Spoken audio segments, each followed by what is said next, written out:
over the last 2-3 years, I've really fallen in love with photographing wildlife.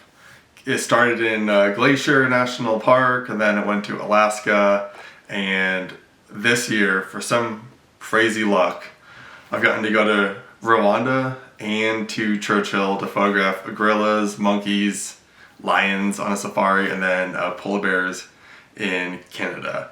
So I wanted to just kind of help educate you all on a few wildlife photography tips, 8 in total, that I think are kind of the biggest and most kind of important ones that you should be focusing on. So to begin with, you're going to want to have your shutter speed pretty fast. This kind of depends on the lens that you are using, but if you are using, like if you are doing wildlife photography, you should have a decently long lens, 400, 500, 600, even 800. So I recommend having your minimum shutter speed at least 1/1200. This will ensure that you don't have any blur, that you are really catching the animals in action and freezing it and making those photos really stand out. If it's a really bright day, you could even go 1/2000 and just really ensure that you don't have any blurry photos. So this kind of goes into the next tip, which is make sure that your camera is on one of your faster shutter speeds. For my Canon, there's like a high speed, and then there's like a high speed plus. Most cameras, like most other brands, also have that too. This just ensures that when you hold down the trigger, you are going into like ultra burst mode and catching everything that happens in those next 3, 4, 5, 10 seconds. The camera that I was like most impressed with, that I got to use in Rwanda, was the Sony A9 III. It has a crazy burst mode, which is up to 120 frames per second. I never used that mode because that is actually insane and will use up your memory card very fast, and B, just kind of get you basically the same shot but have like 500.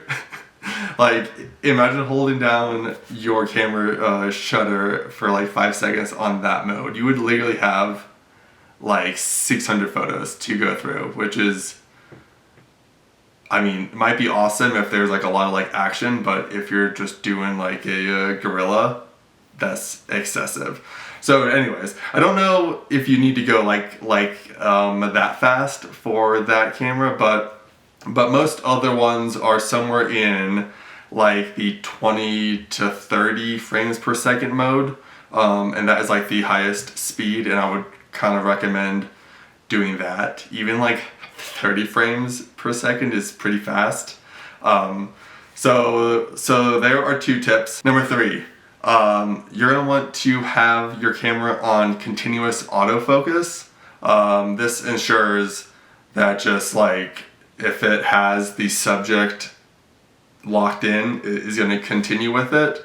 This is just in one of your settings. You'll be able to find it pretty easily, and this just helps ensure that you don't lose focus at a pretty important part. The next one has nothing to do with your actual camera.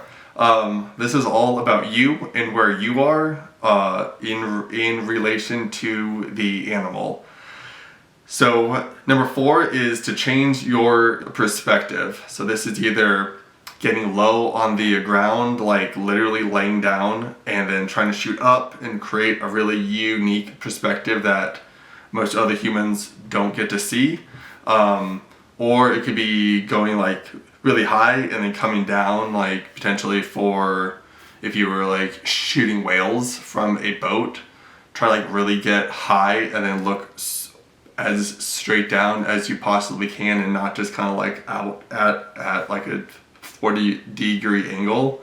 So just like find ways to make your shot unique and in just in a way that adds a little more dynamic in it. So if you have a tree nearby, just maybe frame the animal in that little window with the tree branches. That kind of really creates a unique perspective, kind of like you're like looking through something to see it. All right, moving on to number 5. If you have a tripod, bring it. This is especially useful for video. If you've ever tried to handhold video, especially with a telephoto lens, it is basically impossible, and it makes it look like you're like going through the Drake Passage to Antarctica. It'll be shaky, it'll be basically unusable. So have a tripod with you for video, but also if you do have one of the longer lenses, having a tripod will allow you to drop your shutter speed and then potentially drop your ISO also, making your image less grainy. This would probably be only useful for like slow moving animals like a moose or a bear that are just kind of like hanging out looking for fish. It wouldn't work for like a running deer or a cheetah, because you still want that really fast shutter speed. So yeah, so bring a tripod, make sure that it can hold a telephoto lens. You probably will not be able to use like a small backpacking one. You're going to want a more heavy duty one that can hold a lens and a camera that weighs 10, 15, 20 pounds. Number 6, shutter priority mode. This mode allows you to know that your shutter speed will forever be locked in to whatever you want it at. Let's say 1/1600. Then you know that your photos are going to be crisp, clear, and not blurry. And then it allows the aperture and the ISO to fluctuate, ensuring that your lighting isn't weird. One of the best examples that I have for this is while whale watching. Like if you look out on the horizon, it'll be way more exposed. But then if you like look down at the ocean, let's say that a whale comes up close, if you had your settings set for looking out, when you look down, it's going to be very dark. So having those two on auto that will just automatically adjust is a great way to not miss any shots and to not be under or overexposed, and have confidence that your photos are going to be exquisite. All right, number 7. This is the most expensive one, unless you're going to actually buy one. But this one is to rent a prime lens for wildlife photography. This can either be a 400 prime or a 600 prime. Both are freaking incredible lenses, and both are about $12,000 to $13,000. So probably not what many people can actually afford, but to rent them, they're incredible. I brought the 400 2.8 to Alaska and to Africa. They were amazing. Freaking incredible lenses. They'll make you want to buy one, but you're gonna have to use a little self-control there and resist. And then I got to use the 600 f4 in Churchill. I knew that with the polar bears being pretty far away, I wanted the extra reach, and it was great. So I recommend renting those two lenses or one of them for wildlife photography, just to test it out. They go probably, if you do it a week, it might be like $500, which isn't terrible compared to paying the actual price for it. But they're worth it, and your shots will be so crisp and so clean and be beautiful.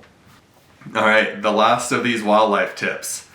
This is a newer one, so for people that have older camera bodies, it may not apply, but if you have a new one, especially a mirrorless, you're going to want to turn on the facial recognition for animals. This has some eye tracking abilities, which will allow you to like really focus in on the animal's eyes and its face. The downside to this that I'll get to first is that if the eyes are not like easily recognizable, let's say like a whale, it's gonna have a hard time picking it up. But if you have a bear or a lion, let's say, and you're relatively close, it'll do a fantastic job of locking on and just tracking it. When I used the Sony a7R5 in Alaska, it was able to put the focus point like right on the bear's nose and right on the bear's eyes, and just tracked it through the entire scene, and it was like wildly impressive. So if you have one of the newer cameras, definitely look into just switching your focus mode to facial recognition, and you'll be set. So thanks guys for watching. I appreciate it.